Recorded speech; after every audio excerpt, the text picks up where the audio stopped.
पहाड़ी सर्दी में एक जानी पहचानी सी गर्मी है।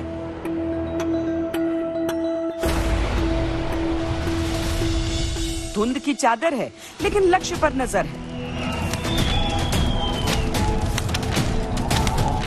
ठंडी हवाओं का जोर है, वादों दावों का शोर है।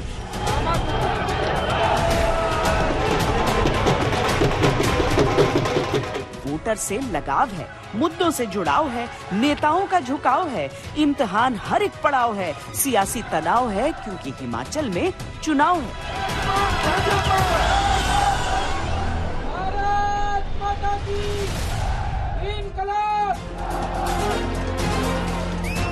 राजनीतिक पार्टियों ने कमर कस ली है, कार्यकर्ताओं ने मोर्चे संभाल लिए हैं, नेताओं ने रणनीति बना ली है। 5 साल बाद एक बार फिर से परीक्षा की घड़ी आ गई है। परीक्षा जनप्रतिनिधियों की है, नतीजे जनता के हाथ में। भारत माता की। सरकार का कामकाज ठीक तो सरकार का से कौन आता है किसको देखने? सरकार तो सरकार की जगह में रहे, हम तो गांव आए गांव में ही रहते हैं। जहाँ जहाँ बीजेपी के मुख्यमंत्री थे और जहाँ जहाँ बीजेपी के एमएलए रहे हैं, मंत्री रहे, वहाँ विकास हुआ है। आपको भी ऐसा ही लग रहा है? काम हुआ है? काम हुआ है बीजेपी में इस क्षेत्र में आपके? हमारी साहब इस क्षेत्र में कम हुआ है, बाकी हिमाचल में काम ज्यादा हुआ है। जयराम ठाकुर अच्छे मुख्यमंत्री? बहुत बढ़िया। प्रधानमंत्री उनसे भी बढ़िया है। हिमाचल प्रदेश विधानसभा चुनाव में 68 सदस्यीय विधानसभा के लिए वोटिंग 12 नवंबर को होगी और वोटों की गिनती 8 दिसंबर को। भारतीय जनता पार्टी, कांग्रेस और आम आदमी पार्टी ने सभी 68 सीटों पर अपने अपने उम्मीदवारों के नामों की घोषणा कर दी है। मुख्यमंत्री जयराम ठाकुर हैं। मौजूदा सरकार राज्य में बीजेपी की है, लेकिन विपक्षी पार्टियां भी एड़ी चोटी का जोर लगाए हुए हैं।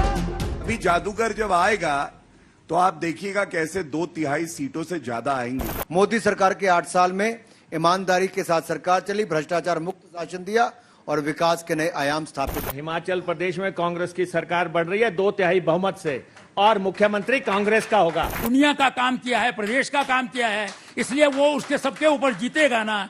अब जिनको आटे का भाव पता नहीं है, उनके सिर पर थोड़े नहीं जीत सकते हैं। कोई कुछ पलटने वाला नहीं, बाजी पलटने वाला है ना, उससे यहाँ पे कुछ फर्क नहीं है।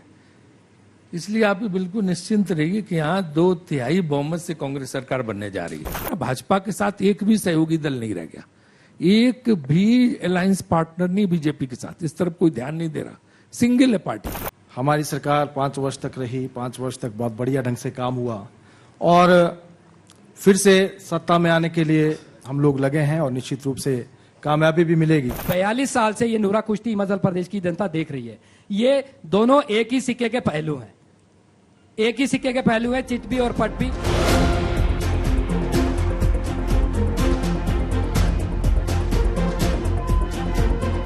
श्वेत पत्र में आज हम जानेंगे कि हिमाचल प्रदेश की जनता किन मुद्दों पर वोट डालना चाहती है। क्या हिमाचल प्रदेश में मोदी फैक्टर चलेगा? सरकारी विकास के वादे कितने पूरे हुए?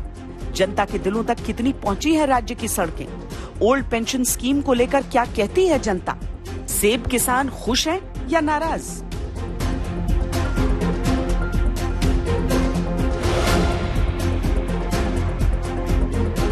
आपको मुख्यमंत्री का काम कैसा लगता है जयराम? ठीक लगता, अच्छा लगता। और प्रधानमंत्री का? बहुत अच्छा। उनका बहुत अच्छा लगता। खास तो कुछ नहीं हुई, कुछ नहीं दिखा तो यही है, थोड़ा सा जैसे आपको कोई सामूहिक बीच में थोड़ा, बाकी वैसे खास कोई काम नहीं। जी प्रधानमंत्री बने, उन्होंने आपको इकोनॉमिक पैकेज दिया था कि नहीं दिया था? दिया था कि नहीं दिया था? डैमों की झड़ी लगी थी कि नहीं लगी थी? और दुख के साथ कहना पड़ता है कि जब कांग्रेस पार्टी की सरकार आई तो वह इकोनॉमिक पैकेज हमसे ले लिया गया। कांग्रेस लेने वाली बनी, हम देने वाले बने। यहाँ किसान होंगे, आपकी क्या तरक्की हुई है? छोटे दुकानदार होंगे, छोटे बिजनेस वाले होंगे, जीएसटी को लेके, तमाम मुश्किलों को लेके क्या आपके जीवन में तरक्की हुई है? ये अनुमान आप करिए, सोचिए क्या कह रहे हैं ये भाजपा के लोग। कांग्रेस पार्टी कहती है 1 लाख रोजगार दिलवाएगी, किस आधार पर कह रही है? मैं आपको ये नहीं कह रही हूं कि आप सबकी बात माने। मैं आपसे कह रही हूँ कि आप परख के अपने अनुभव से, अपने विवेक से अपना मन बनाइए। ये 11 कमिटमेंट्स सोसाइटी में यूनिफॉर्मिटी लाएगी। ये कमिटमेंट्स यूथ और हमारे फार्मर्स को एम्पावर करेगी।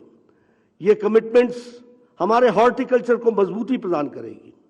ये हमारे कमिटमेंट्स हमारे गवर्नमेंट एम्प्लॉयज को एक तरीके से न्याय दिलाएगी और ये हमारे कमिटमेंट्स कुल मिलाकर के एक रिलीजियस टूरिज्म को भी आगे बढ़ाएगी। दिलचस्प ये है कि हिमाचल प्रदेश की जनता ने 1985 के बाद से अभी तक किसी भी सरकार को लगातार 2 बार सत्ता में आने का मौका नहीं दिया है।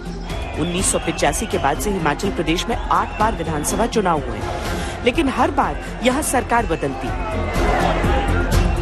1985 में कांग्रेस की सरकार बनी तो 90 में बीजेपी सत्ता में आई, 93 में चुनाव हुए तो कांग्रेस की जीत हुई, 1998 में फिर से बीजेपी आई, 2003 में कांग्रेस आई, 2007 में बीजेपी, 2012 में कांग्रेस और 2017 में फिर बीजेपी।